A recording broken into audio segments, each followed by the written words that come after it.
Hey guys, it's me Simo Urahara, and in this video we're going to talk about something Aizen mentioned in his secret story in the game Bleach Rebirth of Souls, and specifically his explanation or reason behind why he lost the final battle against Ichigo. Now guys, this time I'm not going to say whether Aizen's words are canon or not, because they came in a completely different context. Aizen breaks the fourth wall and speaks directly to us about that battle. That's why guys, we're going to break down his words point by point, setting aside the question of whether what he says reflects his true character or is it just something created for the game and nothing else. This is also guys a great chance for us to revisit everything that was said about that battle, especially Aizen Sasuke's lines in the manga, before and after his defeat against Ichigo. Then we'll talk about the important conversation between him and Urahara Kisuke. I'm speaking about Ichigo. And then finally, we'll talk about what Aizen said in the game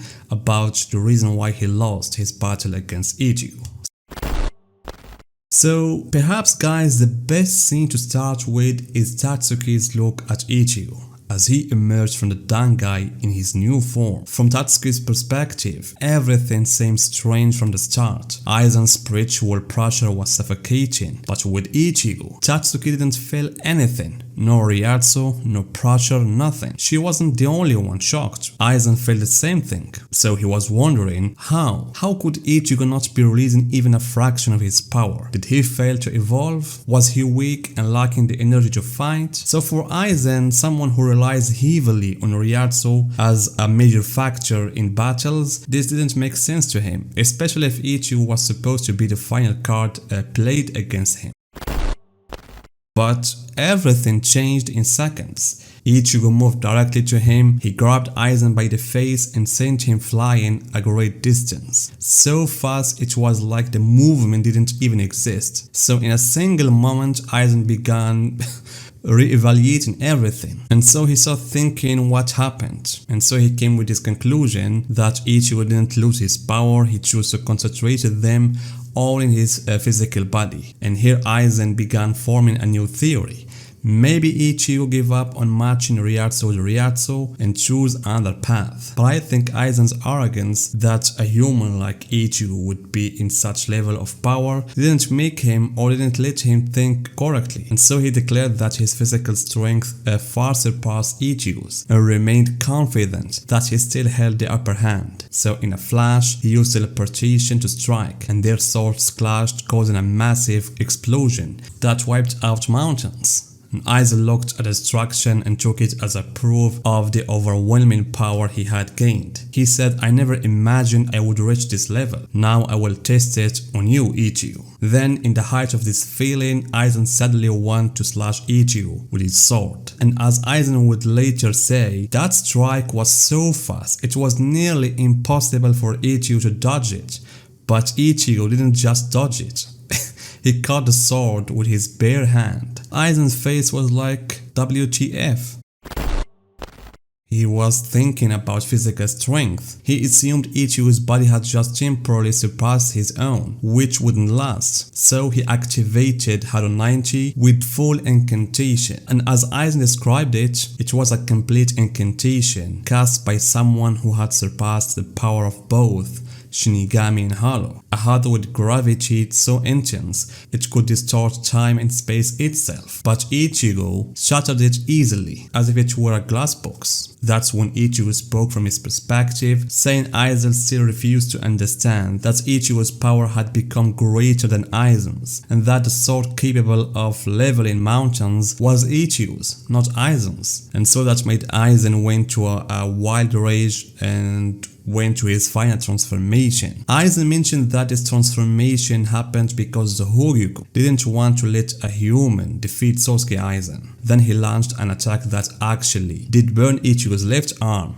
And after that, Aizen admitted that Ichigo had indeed managed to break the boundaries between Shinigami and Hados, but only for a short period of time. And so Ichigo had heard enough. That's when he decided to activate the final Getsuga Tensho, appearing in that legendary form we all know. Aizen had no idea what this form was, but then he began to connect the dots, because up until that moment he still didn't felt any Ryatsu from Ichigo, and he started thinking and remembered how ordinary people couldn't feel his Ryatsu because he was on a different plane than them, yet he deliberately lowered it so they could feel it. And so if Aizen couldn't feel Ichigo's power, did that mean Ichigo had reached an entirely different dimension, so far that even Aizen couldn't sense it? And so at that moment, as Ichigo prepared to unleash Mugitsu, Aizen seemed unable to accept the hard fact, and the Mugitsu strike was indeed powerful but didn't destroy the Hogyoku. And Aizen said that the Hogyoku decided he no longer needed a Zanpakuto,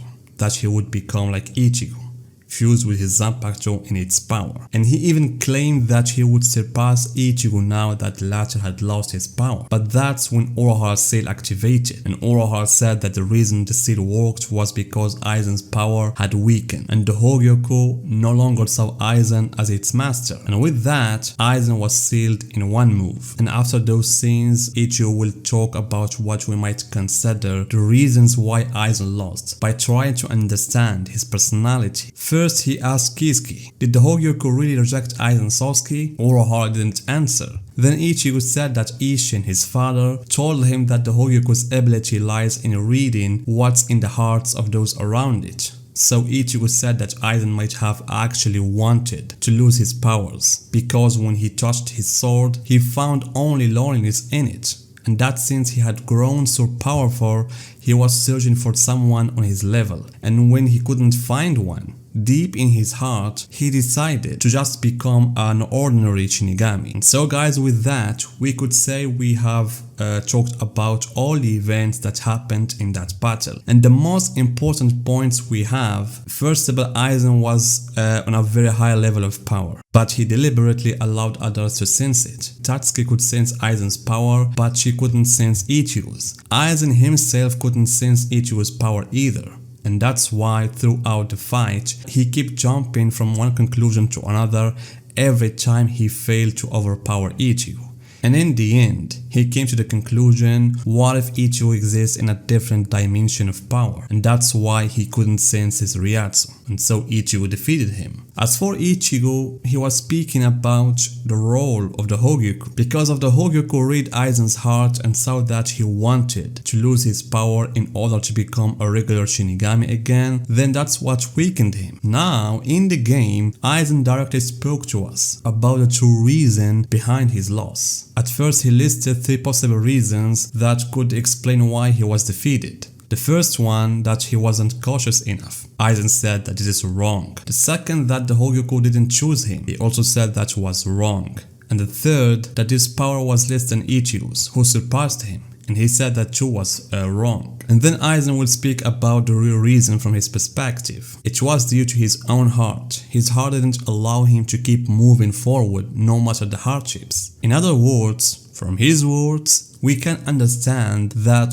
when he encountered an obstacle like Ichigo's overwhelming power, perhaps he lost the will to continue, and that's what weakened him, because his words sounded like he was explaining the reasons why Ichigo won. If we trust Aizen's journey, guys, since we first knew him, he never truly faced an opponent capable of bringing him down. Even those who might pose a problem, like Yamamoto, he got rid of them one way or another. But a major threat that capable of bringing him down, he never faced that. Perhaps the only moment we saw Aizen actually afraid and scared was in front of Gin. However, what happened with Ichigo, guys, was something entirely different. Aizen at that point was beyond both Shinigami and Hollow, and yet he found someone who nullified every move he made and attacked him with overwhelming force. Of course, here guys, I have to comment on the third reason Aizen mentioned. During the time Aizen was fighting Ichigo, the Dangai Ichigo was stronger and superior.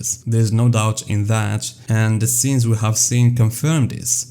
But overall, it's like Aizen was saying, if he had remained confident and walked the same path as Ichigo, if he had fought him without losing his drive and his will and didn't let obstacles bring him down, he would have grown stronger and surpassed Ichigo. Because in the end, Ichigo's power was temporary. Once he used Mugitsu, he lost his powers, whereas Aizen remained alive and could have continued to evolve had it not been for the seal being activated. So we can say that what Ichigo previously said about Aizen is somewhat close to what Aizen himself said. Of course here guys, I'm not speaking about Aizen wanted to return as a normal Shinigami, but rather that something within Aizen resonated with the Hoyuk, which caused his will to weaken and thus his power. Unlike Ichigo, who kept evolving under any circumstances and no matter the obstacles, Ichigo always overcame them. And so guys, what do you think? What do you think about what Aizen said regarding the reasons why he lost? Tell me guys your opinions in the comments and see you in my next video.